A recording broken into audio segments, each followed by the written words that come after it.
ಚರ್ಚೆ ನಡೀತಾ ಇದೆ. ತಮಿಳುನಾಡು ಮತ್ತೆ ಕೇರಳದಲ್ಲಿ ನಿನ್ನೆ ಸಂಘರ್ಷ ಆಗಿದೆ.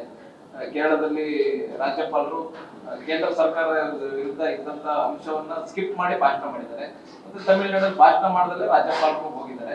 ಆ ಥರದ್ದು ಏನಾದ್ರು ಸಂಘರ್ಷಕ್ಕೆ ನಾಳೆ ಎಡೆ ಮಾಡಿಕೊಡುತ್ತಾ ಏನಾದ್ರು? ಖಂಡಿತವಾಗಿ. ಯಾಕಂದ್ರೆ ನಮ್ಮ ರಾಜ್ಯ ಪ್ರಭುತ್ವರು ಮತ್ತು ಅವರು ಹಿರಿಯರು, ಅನುಭವಿಗಳು, ಸಂವಿಧಾನ, ನಿಯಮ ಮತ್ತು ನಿಯಮ ಎಲ್ಲ ಕೂಡ ಭಾಳ ಚೆನ್ನಾಗಿ ಅರ್ಥ ಮಾಡಿಕೊಂಡವರು ಮತ್ತು ಎಲ್ಲರಿಗೂ ಸಹಕಾರ ಕೊಡೋ ಇದಾಗಿದೆ. ಆದ ಕಾರಣ ನನಗೆ ವಿಶ್ವಾಸ ಇದೆ, ಅವರು ಸಂವಿಧಾನ ಪ್ರಕಾರ ಮತ್ತು ನಿಯಮ ಕನಸಿನ ಅನುಗುಣವಾಗಿ ಅವರು ಇರ್ತಾರೆ. ಈಗ ಸರ್ಕಾರ ಬರೆದುಕೊಟ್ಟ ಭಾಷಣವನ್ನು ಸಂಪೂರ್ಣವಾಗಿ ಓದಲೇಬೇಕಾ ಅಥವಾ ಸ್ಕಿಪ್ ಮಾಡಿದ್ರು ನಡೀತದೆ ಕೇರಳದಲ್ಲಿ?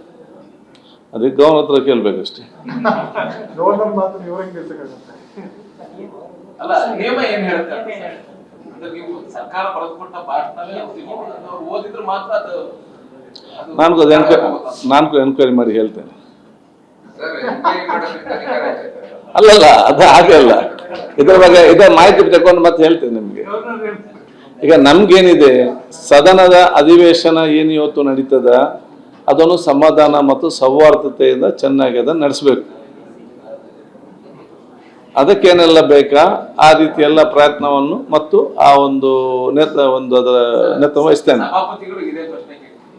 ಸಭಾಪತಿಯವರು ಹೇಳಿದ್ರೆ ಇಲ್ಲ, ಸರ್ಕಾರ ಏನು ಭಾಷಣ ಕೊಡುತ್ತೆ ಅದನ್ನ ರಾಜ್ಯಪಾಲರು ಓದಲೇಬೇಕು, ಅದು ಕಡ್ಡಾಯ ಅಂತ ಅವ್ರು ಹೇಳಿದ್ದಾರೆ. ಅವ್ರು ನಮ್ಗೆ ಅನುಭವಿ ಅಲ್ಲ, ಅವ್ರು ಹೇಳಿದೆ ಕರೆಕ್ಟ್. ಅವ್ರದ್ದು ನಾನು ಅಂಬಿಸ್ತೇನೆ ಅವ್ರ ಮಾತನ್ನು. ಹೌದು.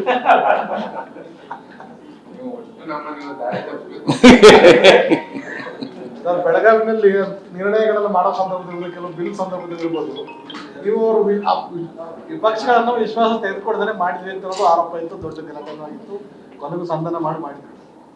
ಈಗಲೂ ಸಹ ಅದೇ ತರ ನಿರ್ಣಯಗಳ ಕೈಗೊಳ್ಳುವಂತ ಸಂದರ್ಭದಲ್ಲಿ ಆ ಪರಿಸ್ಥಿತಿ ಎದುರಾಗಬಹುದು ತಮಗೆ ಅಂತ ಹೇಳ್ತಾರೆ.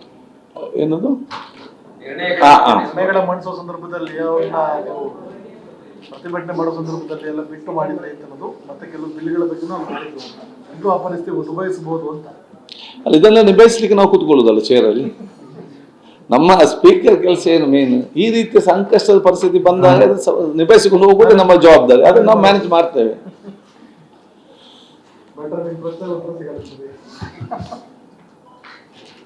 ಬೇರೆ ನಿಮ್ಮ ಸಲಹೆ ಸೂಚನೆಗಳು?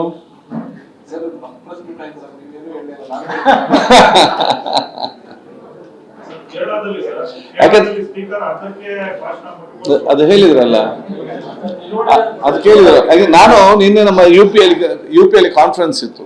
ಸೊ ನಾವು ಕೂಡ ಬೆಳಿಗ್ಗೆ ಬಂದಷ್ಟೇ ಇವತ್ತು ಆಲ್ ಇಂಡಿಯಾ ಪ್ರೆಸೈಡಿಂಗ್ ಆಫೀಸರ್ ಕಾನ್ಫರೆನ್ಸ್ ಇತ್ತು.